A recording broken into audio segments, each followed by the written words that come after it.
The thing that's always fascinated me about the City of London is its ability to change, to respond to different sets of circumstances. By 1939, the city was actually an area of London that traded in commodities such as fur, fish, meat, journalism.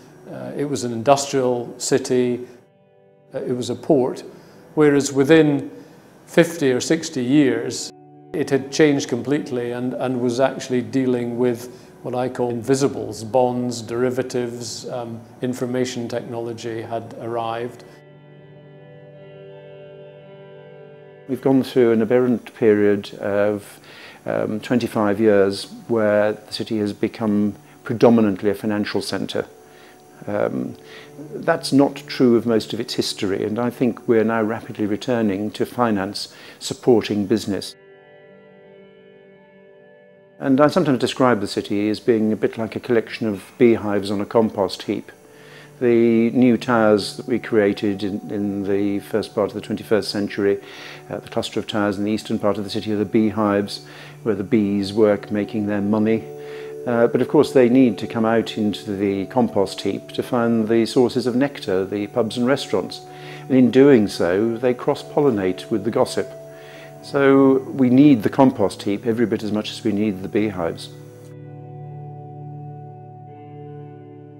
Then of course there's the important party. The 20-somethings from around the world who choose London as their work point to start their careers do so because London has the best nightlife. It's nothing to do with the jobs. They get the jobs to pay for the party. It's that way round. And therefore it's essential that London is the best party on the planet if it's to be the most successful business centre. In their proposals for London 2050, JRA looked at 3 different areas, and one of them spoke about the Thames and the re-inhabitation of the river. I thought it was a really interesting idea, this idea that we do have this large body of water, now mostly redundant in terms of shipping or any other usage other than pleasure. It all seems very plausible for a future for the city.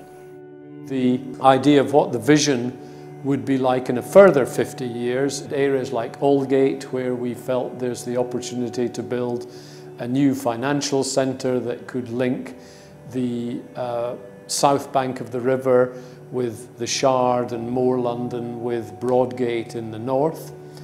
Smithfield, where we felt there could be a new cultural quarter linking St Bartholomew's Hospital with Farringdon, with a new Crossrail station, and indeed with Smithfield Market. And we also took a really close look at what the city core might be like in 2050, and I think we felt that above all the city would become an even greener place to live and work.